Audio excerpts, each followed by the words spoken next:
Well, do you comprehend now? Inquired Faria. It is the declaration of Cardinal Spada, and the will so long sought for, replied Edmond, still incredulous. Yes, 1,000 times yes. And who completed it as it is now? I did. Aided by the remaining fragment, I guessed at the rest, measuring the length of the lines by those of the paper, and dividing the hidden meaning by means of what was in part revealed, as we are guided in a cavern by a small ray of light above us. And what did you do when you arrived at this conclusion? I resolved to set out, and did set out at the very instant, carrying with me the beginning of my great work, the unity of the Italian kingdom. But for some time the imperial police, who, at this period, quite contrary to what Napoleon desired, so soon as he had a son born to him, wished for a partition of providences, had their eyes on me.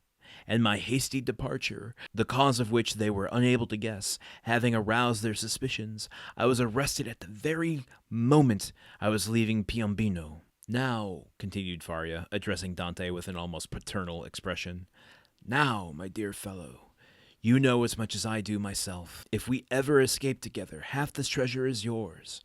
If I die here and you escape alone, the whole belongs to you. But, inquired Dante, hesitating, has this treasure no more legitimate possessor in the world than ourselves? No, be easy on that score. The family is extinct. The last Count of Spada, moreover, made me his heir, bequeathing to me his symbolic breviary. He bequeathed to me all it contained. No, make your mind satisfied on that point. If we lay hands on this fortune, we may enjoy it without remorse. And you say this treasure amounts to 2 millions of Roman crowns, nearly 13 millions of our money. Okay, I gotta unpack a few things here in this little passage that we just read. Shall we? Let's do it. First, the open road to the treasure. Faria assures Dante that there is no other legal possessor of the fortune. The entire family is dead, and it doesn't matter anyway because the last living Spada that was around bequeathed it all to Faria anyhow. So technically, Faria is the heir to the fortune legally. Okay, great. Let's move on. Second, Dumas putting a little seed in our head there, which, you know, as a writer, you don't do things like this unless you intend to kind of follow up on them later. I don't know how he's going to follow up on it, but here's the line. If we ever escape together, half this treasure is yours. If I die here and you escape, the whole belongs to you. Dumas, what are you doing to us, man? Okay. So, listen, we don't know that Faria is going to die here in prison. I mean, it's not looking good for him, but, you know, he's not giving up. He seems to have come around to the idea of escaping with Dante if it's possible. You know, if you remember earlier on, he was like, no, I'm done for. This is it for me. And Dante's like, well, okay, then you can't stop me from staying here with you until you're gone. So that seems to have changed a little bit.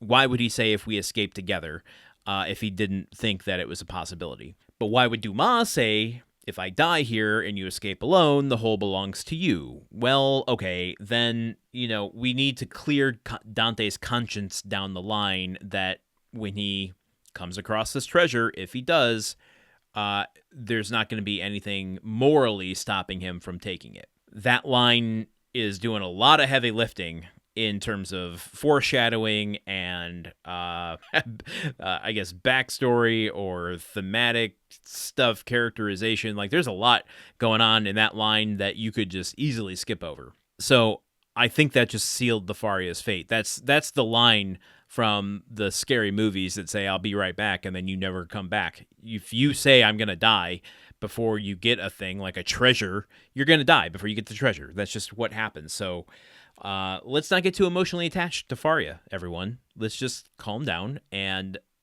accept the fate that is going to be handed to us. What else did I want to mention? I wanted to mention this. When Faria says that he is the one that put the whole message together, that he had the two fragments and put them together, there is this very subtle thing This whole passage here is very subtle by Dumas, but he says something here that I am sure is going to come back as a complication later on.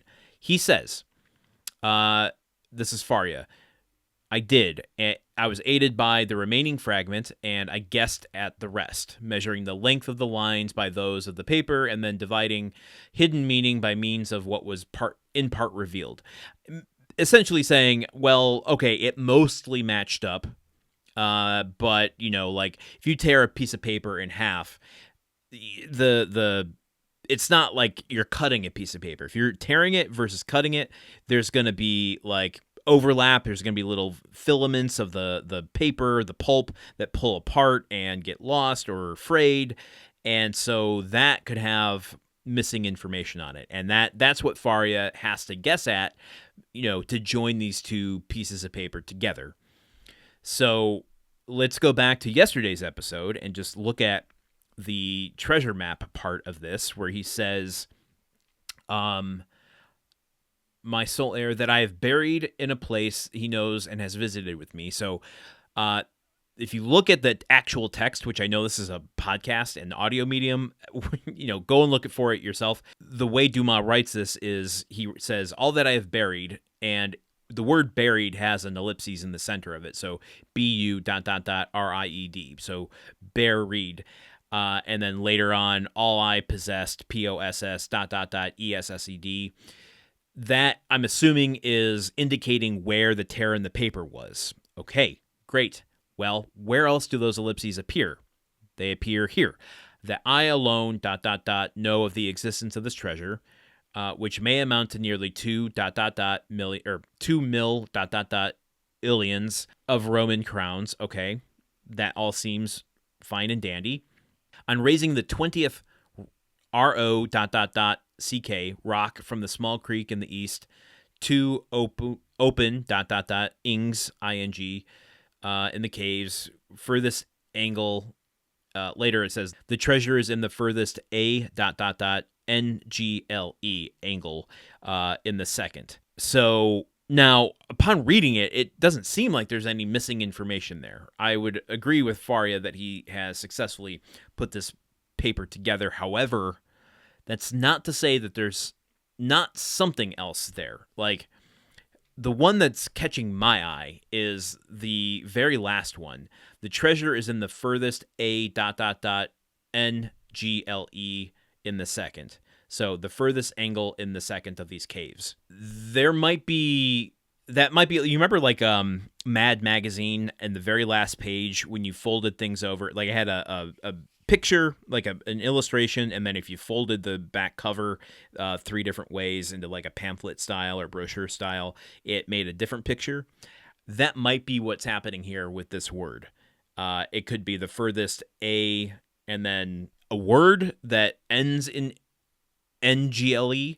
I don't know what that would be, but I'm just saying it's possible that this is going to be the treasure map that Dante follows to the T, but the T ain't exactly a T. It's actually a lowercase j. I don't know what the fuck I'm talking about anymore. I'm so sorry. I think you catch my meaning, though. There's going to be some small complication that is a detail that isn't exactly right that Faria couldn't have predicted, and it's going to complicate matters for Dante down the line. That's what I think is going to happen. Okay, enough of that nonsense. This is the penultimate episode. This is already running long, so I'm going to keep this short and say that you can help support the Countdown of Monte Cristo by joining our Patreon over at patreon.com/gruntworkpod. That is the podcast network for the Countdown of Monte Cristo, as well as the other shows on the podcast network. Your contributions go to keeping this show running for 4 years. We got to get all the way, folks. We're only in chapter 18. We got such a long way to go in the book and in life. And, oh boy. You can get access to story-only audio. So if you want each of these chapters without my commentary, just as recaps, or if you just want to listen to the audiobook portions of this, you can. That's what you get for contributing, and you can do that for as little as $1 a month. Folks, I'm not about the hard sell, but let me tell you what that amounts to. That is 3 cents a day. That's 3 cents per episode. If you think the show is worth 3 cents per episode, you can contribute that $1 in full every month. And you can cancel anytime. It's not ongoing. I mean, it is ongoing until you cancel it, but you can cancel it at any time. So if you think the show is worth 3 cents per episode, you can go over for $1 and contribute to patreon.com/gruntworkpod. If not, that's cool. Leave a rating review on Apple Podcasts or Spotify, wherever you listen. It helps raise it in the algorithm and get it in front of people who haven't seen the show yet. Tell someone about the show. 1-to-1 recommendations go a long way to getting people to actually listen to the show. And of course, join our Discord. The show notes have the link to it. It is completely free, whether you are a Patreon subscriber or not. Jump in the Discord, jump in the discussion. Let's talk about the Count of Monte Cristo. Let's talk about books. Let's talk about anything you want to talk about, what you want to see in the show. You can do all of that over there at those links. They're all in the show notes. I really, really appreciate you being here every day with me, getting through this. I'll share a little personal anecdote with you tomorrow as we close out Chapter 18. Until then, I will see you all here. Okay, goodbye. The Countdown of Monte Cristo is part of the Gruntwork Podcast Network. This show is produced, edited, and hosted by Landon Solano. The original text of The Count of Monte Cristo by Alexandre Dumas. Theme song by Magic Solo. If you want to support the show and others like it, visit patreon.com/gruntworkpod. Thank you for listening. See you tomorrow.